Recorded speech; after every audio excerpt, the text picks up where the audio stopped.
Well, I hear there's some hot-shot journalists here. You know, Josh was speaking for me, and I want to make sure he was getting it right. How's it going, everybody? Are you guys having an interesting time here? Was Josh thorough in his briefing? Well, I heard you guys were around today, so I wanted to stop by and say hello. I also have a bit of breaking news for you, and then I might take some questions. I overheard Josh talking about student loans, and I know that's a big priority for a lot of your listeners and readers. And that's one of the reasons why my administration has spent a lot of time focused on college affordability. So we expanded Pell Grants to make sure that more young people could access it. We created the Pay As You Earn program that ensures that people can cap the amount that they're repaying on their loans each month, and so that young people who want to go into jobs that aren't as lucrative are still able to pursue their passions and their dreams while managing their debt load. Today I want to announce that we're aiming to enroll 2 million more people in Pay As You Earn by this time next year. And you can find out how at studentloans.gov/repay. That's studentloans.gov/repay. And we're also going to be making some additional announcements about how we're going to get our agencies coordinating so that as young people are managing their student loan debt, there's one-stop shopping. They can figure out how to do it, and they can make sure that there are consumer protections in terms of how they're being treated in their repayment process. While I have you here, I might as well mention a couple other things. You may have heard that there is a Supreme Court vacancy. For those of you who've been studying our system of government, we have 3 branches, and one of the most important is the judiciary. And right now, our Supreme Court is absent one sitting member with the passing of Justice Scalia. I've nominated an individual named Merrick Garland, who's currently the chief judge on the D.C. Circuit Court of Appeals, which is the second most important court in the land. By all accounts, he is extremely well qualified, and traditionally, what's happened is that the Senate then, exercising its constitutional duties of advise and consent, will meet with the judge and then have a hearing for him and then have a vote. In part because politics have gotten so polarized lately and the importance of this seat, so far at least, the Republican leader on the Senate side, Mitch McConnell, has refused to have the Republican caucus meet with him and schedule an actual vote. Although to their credit, there have been a number of Republicans who've broken ranks and gone ahead and met with Judge Garland. I mention this because I think it's important for all of you while you're in town, and many of you who are going to end up being journalists covering important national policy, to recognize that our system only works when, even when we have big disagreements, even when there are big policy disputes, there is still a willingness to follow the rules and treat people fairly, especially those who are on the other side of the debate. That's something that's been lost a little bit in this town of late. And as I said at my State of the Union address, my hope is that despite some of the unusual rhetoric that we've been hearing during this presidential campaign, that it's young people like you who are going to restore that sense of us being able to work together and make this democracy function effectively. And journalists play a critical role in that. Sometimes both Josh and I probably have our disagreements with the press corps and feel picked on or misunderstood. But the truth of the matter is, and I've said this before, what separates us out in part from a lot of other countries in the world is we've got this incredible free press that pokes and prods and calls into account our leaders. And that is how we can make sure that leaders are accountable to the people who elect them. And that's how we make sure that you don't see major abuses of power, and when you do, that, in fact, the American people know about it and are able to make changes. And so you guys are going to have a critical role, those of you who end up following journalism. I hope many of you do. I want to thank the White House Press Corps, because I understand they gave you a lot of time today, and some of the best journalists in the country operate here. I normally don't say nice things about them in front of them, but I figured since they took the time to work with you today, I wanted to make sure to acknowledge the great work that they are doing. All right? So with that, I'm going to take a couple of questions. All right, let's see. We'll start with that young man right there in the black suit. Or blue, I guess. Oh, no, right here in the red tie. But I may get, I may get to you too. So, Mr. President, it's a pleasure to meet you. My name is Dan Corey, and I'm the editor-in-chief of the Daily Targum. It's the second oldest college newspaper in the United States, and it serves the Rutgers University New Brunswick community. outstanding. We recently ran a student referendum to keep our presence on campus. We passed, and we're allowed to continue publishing, and we're actually going to reach a historic 150 years of publication. Congratulations. Thank you very much. I'm also very nervous right now, but You're doing great so far. Just never admit that you're nervous. Just pretend like this is routine. well, in light of the news of you speaking at our commencement, I was wondering, would you be interested in being interviewed by our newspaper? That's a good use of your time right there. I have to say that normally I coordinate carefully with my press team before we grant interviews, but I am favorably disposed towards giving you a little bit of time.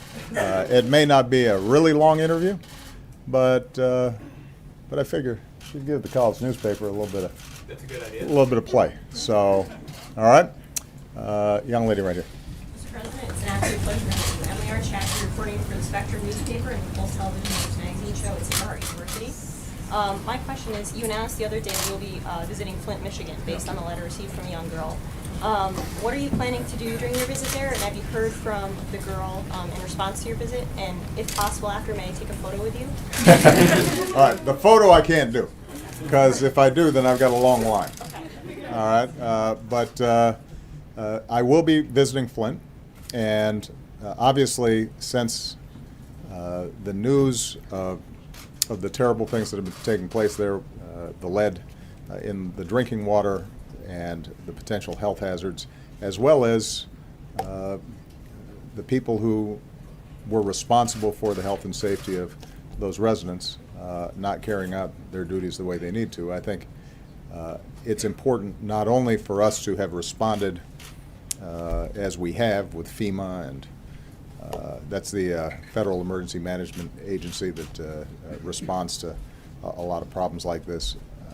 It's important not only that we are helping the city plan over the long term, but I think it's also important for me to shine a spotlight on the fact that Flint, although extreme, is not unique, that we have underinvested in some of our basic infrastructure that we rely on for our public health. And hopefully it'll give me a chance to speak to the nation as a whole about how we need to ensure that our air is clean, our water is clean, and that our kids are safe. And I hope I get a chance to meet that young lady as well.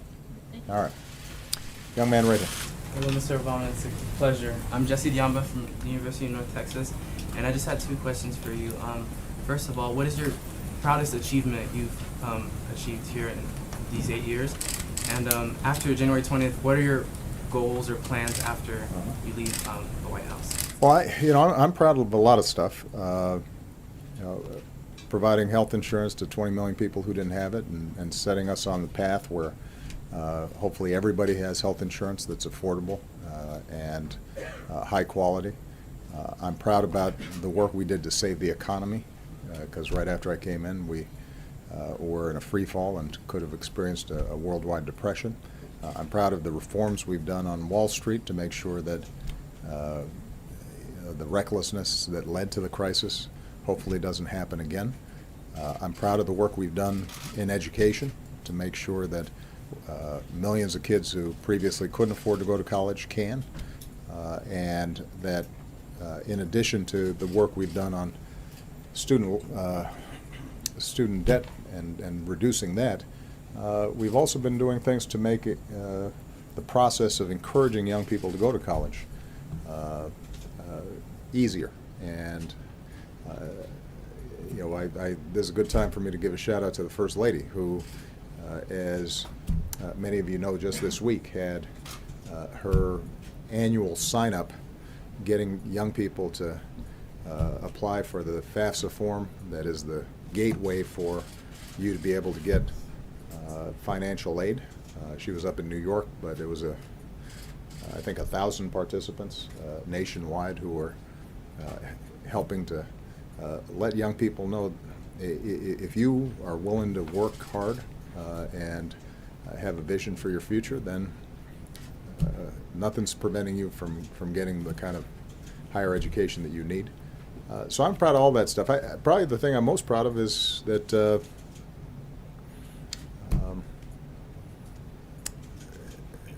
mainly as the assistant to Michelle Obama, I've raised two daughters who are amazing, and I'm really proud of them. And being able to do that while still focused on my job, I think is something I'll look back on and appreciate. I'm really busy right now, so I'm not thinking too much about after the presidency. Typically, presidents build libraries, but I'm more interested in the programming, not just the building. And I'm very confident that a lot of the programming that I do will relate to young people and how I can encourage them to get involved in civic life. All right. Let's see. I'm trying to alternate boy, girl here, just to be fair. Young lady right there in the red. Yeah. Hey, my name's Daniela. Hey.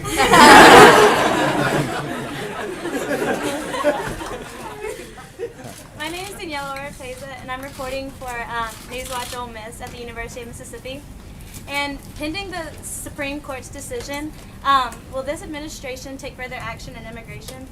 As you know, we took some initial steps to try to make a more rational, smarter immigration process. Our immigration system has been broken for quite some time. On the one hand, you've had some serious work by our administration and previous administrations to slow the flow of undocumented workers across the border, to strengthen border security, to improve how we manage the influx of folks who come in by air, and to make sure that they're not overstaying their visas and so forth. On the other hand, we also want to remind everybody this is a nation of immigrants, and immigration has been a source of strength for our country, and that we have people here who may not have initially come here legally, but have since that time put down roots, raised families. There are neighbors, there are friends. They may be, in some cases,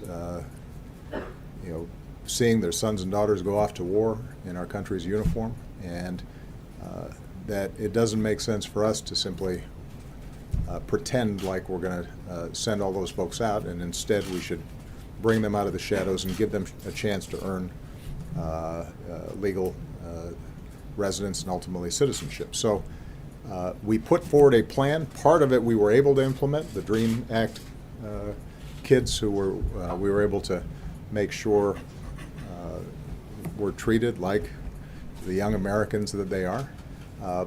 We then had an additional program through administrative action that the Supreme Court put a stay on, or the lower courts put a stay on, and is about to go to the Supreme Court. In part, the process takes a long time generally.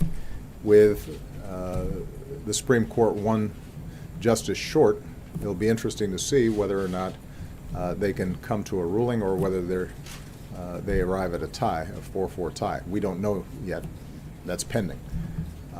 In the meantime, we're still implementing a number of reforms and changes to make the legal immigration system smoother, not as expensive, fairer to people, to treat families with more respect.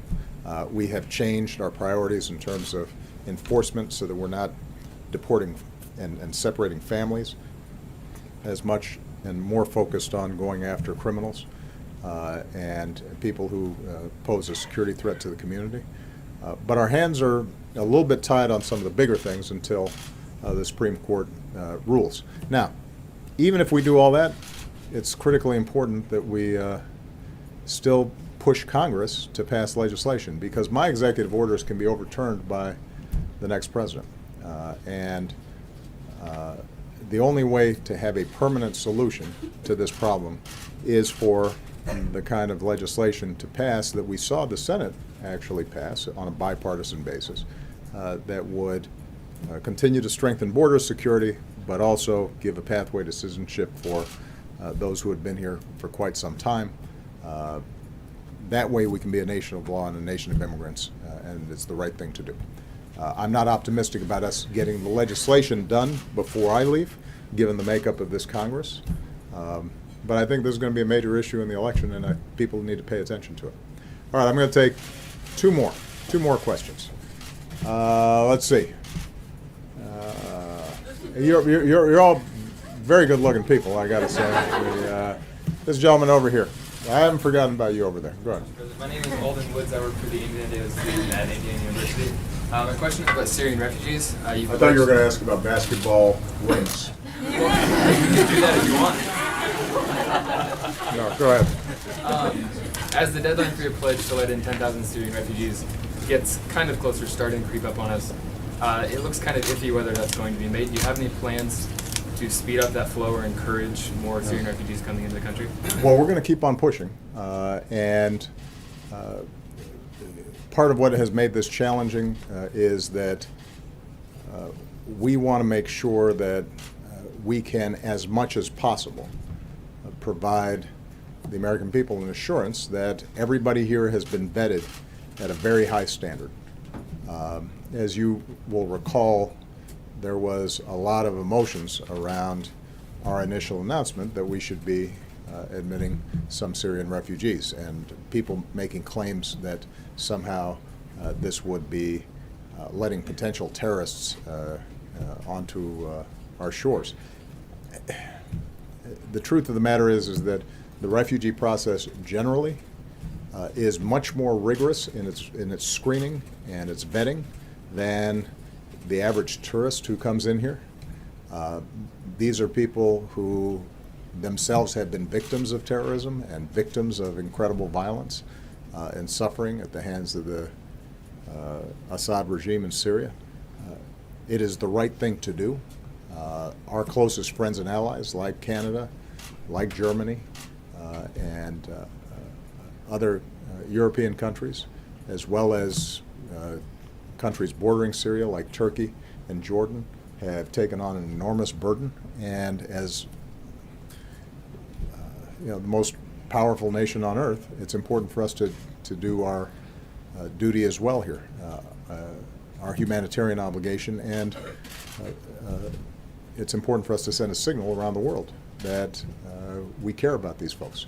So administratively, I think now we have the process to speed it up.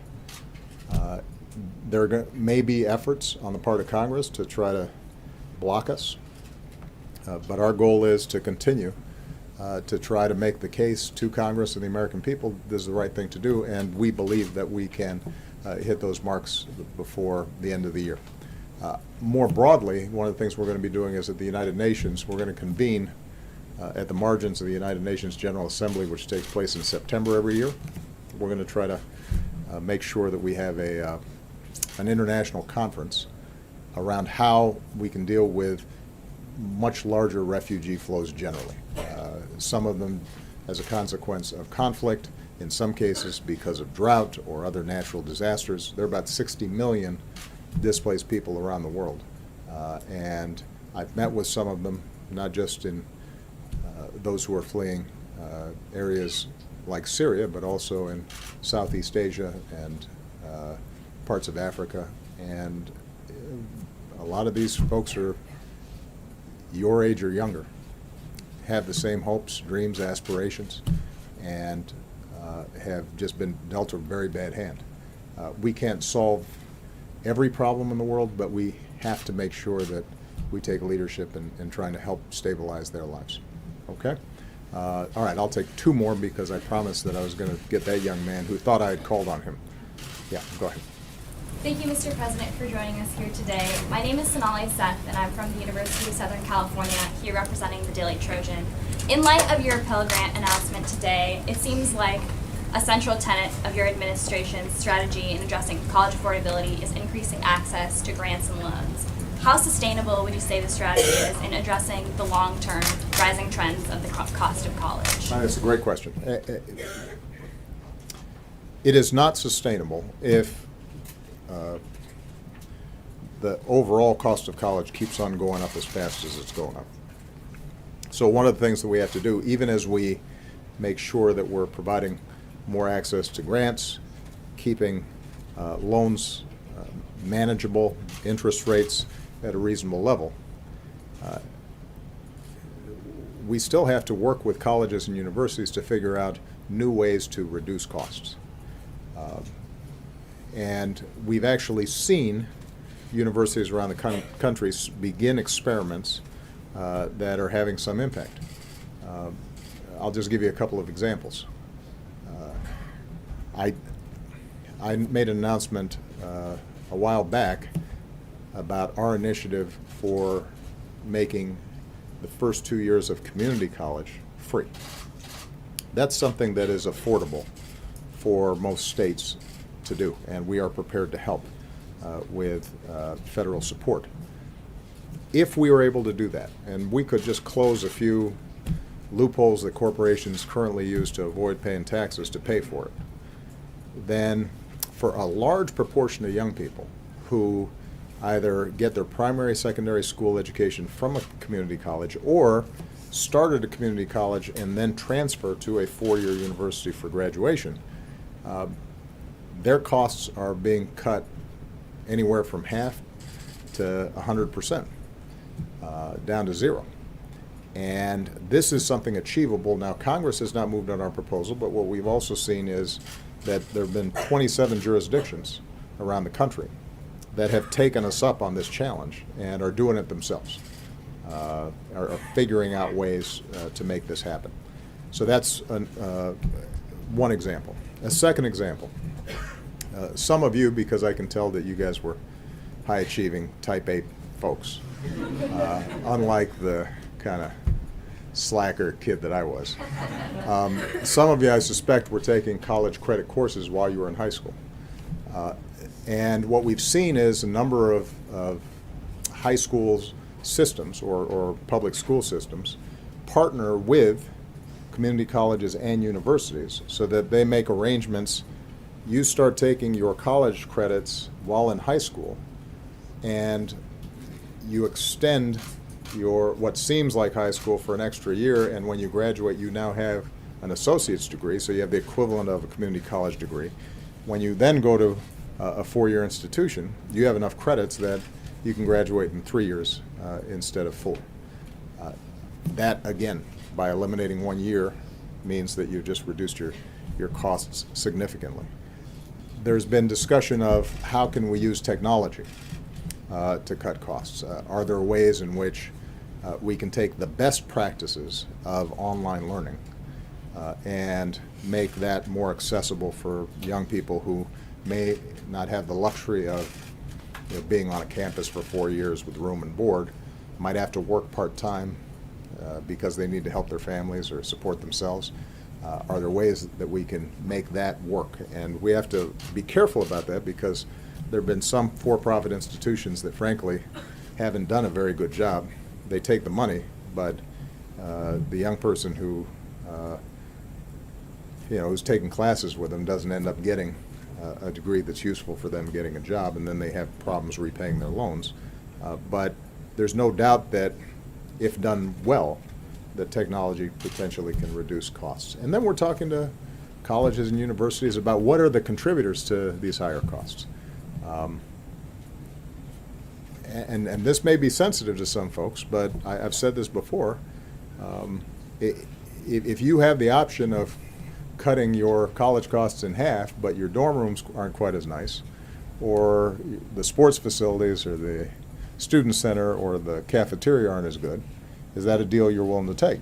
And can we figure out how to empower more parents and more students to demand a lower cost option that still gives you a great education but maybe doesn't have all the bells and whistles to it.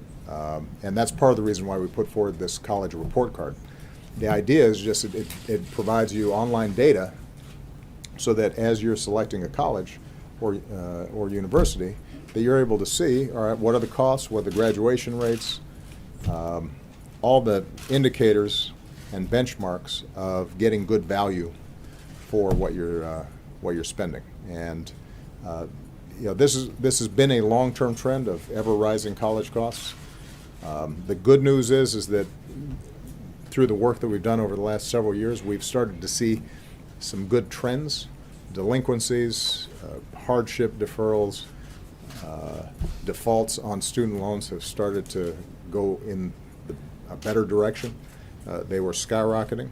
Some of that is the improvement of the economy generally. Some of it is some of the policies that we've engaged in. But we're going to have to keep on working with universities to make sure that we're doing a smarter, better job in order for the people who are coming behind you to be able to afford college. All right. Last question. The gentleman right there. Kind of president. Earlier today we spoke about. What's your name? Patrick Ford from the Fresno City College Rampage. From the what? Fresno City College. Fresno City College. Fantastic. Earlier today one thing we talked about was civic engagement, and a line you used in the State of the Union address of "Don't give in to the cynicism of the day." Right. Poll released by Reuters yesterday showed that nearly half of Americans feel that the elections are rigged in some way. Is there any goal or plan for the administration to help revitalize the faith in democracy that is seeming to be lacking? Well, you know what? This is something that I've tried to do ever since I got into public office. As you know, I came into this work as a community organizer and strongly believe that our democracy only works when people participate. There are a lot of forces that feed cynicism.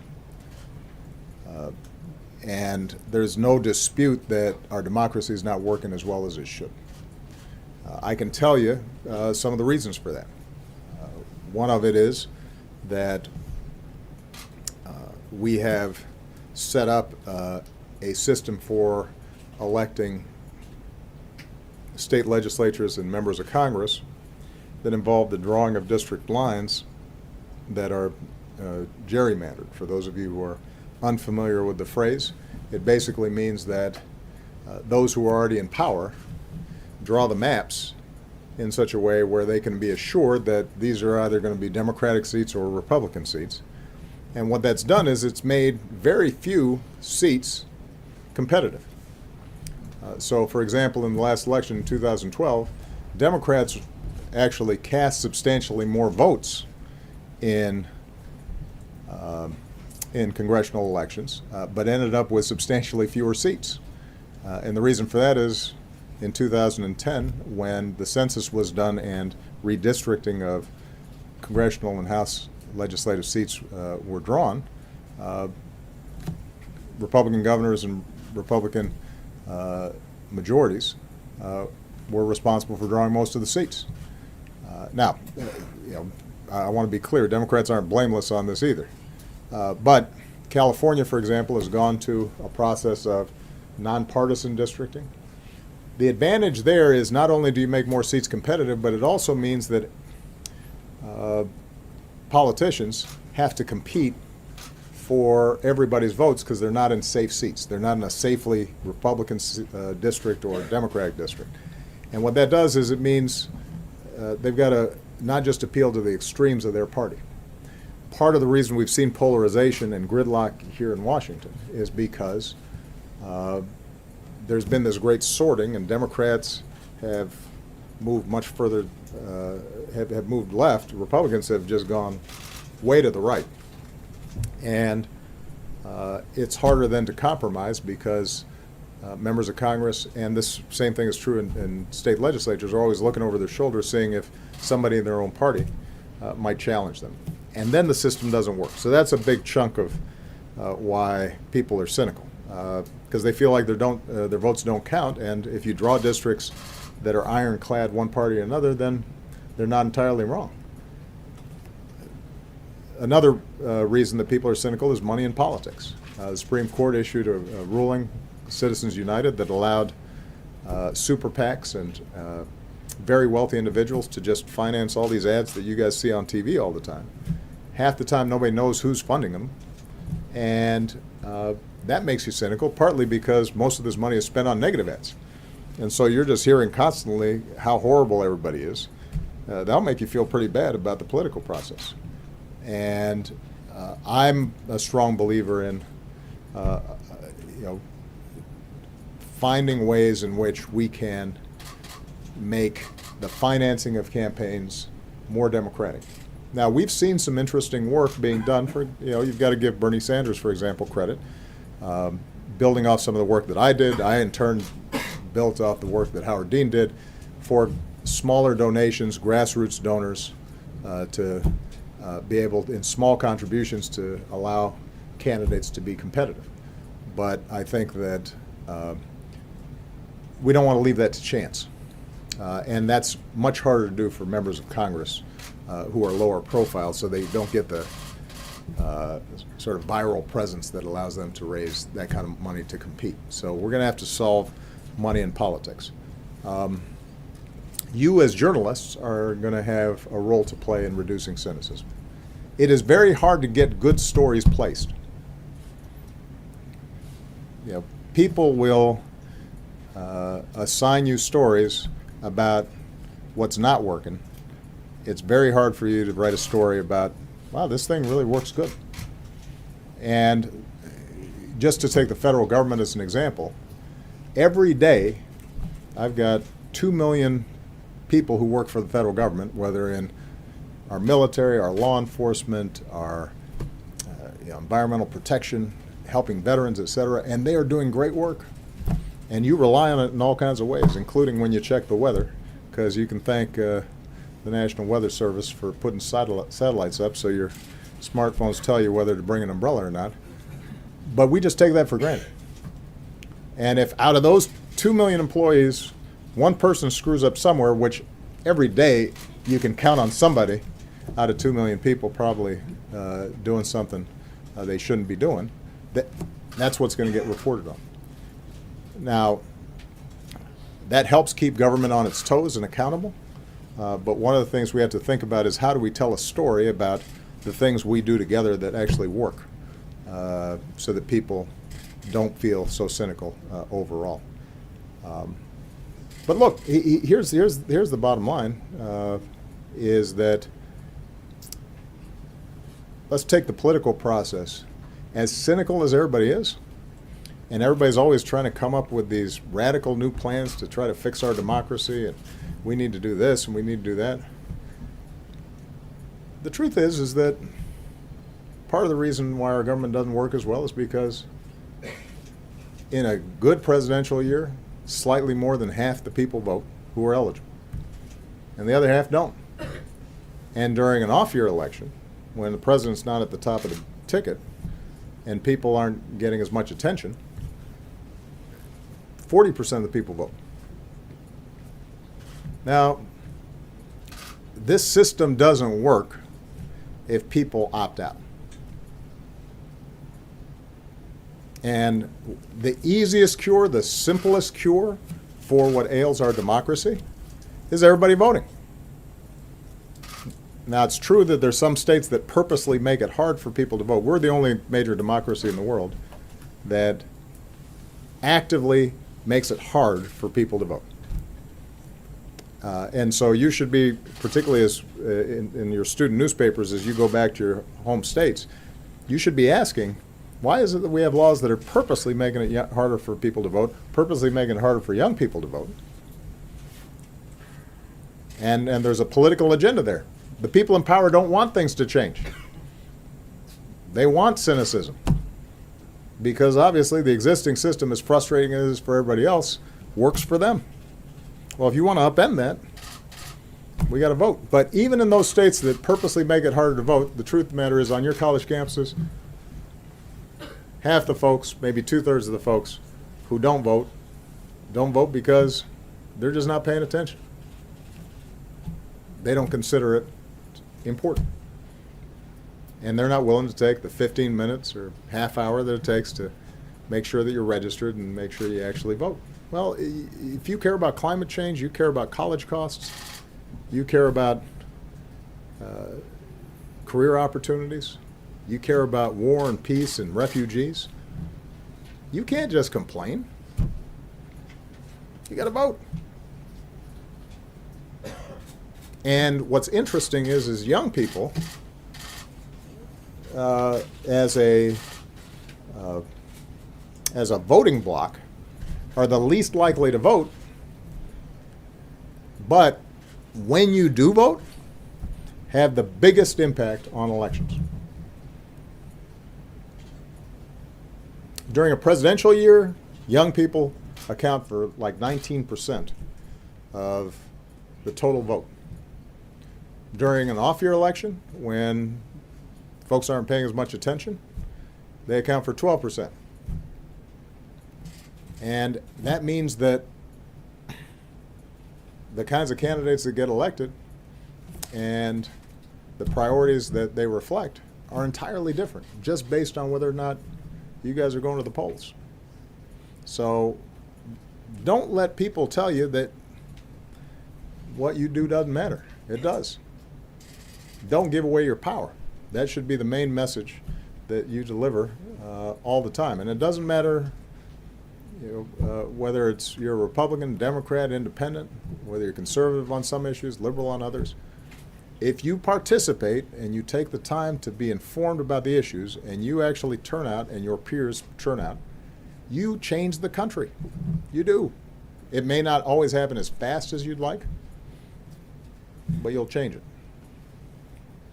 So I'll keep on talking about this even after I leave the presidency.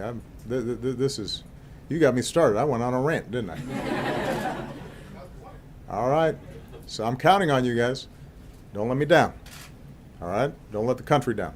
You guys are going to be delivering the message to your peer group that this is the greatest country on earth, but only because we have great citizens who are willing to invest their time and energy and effort to become informed on the issues, to argue about it in a respectful way, and to try to collectively solve the many challenges that we face. The good news is that there are no challenges, as JFK said, that man creates that man can't solve. I would add women to that. All right? Good luck, guys. Bye-bye.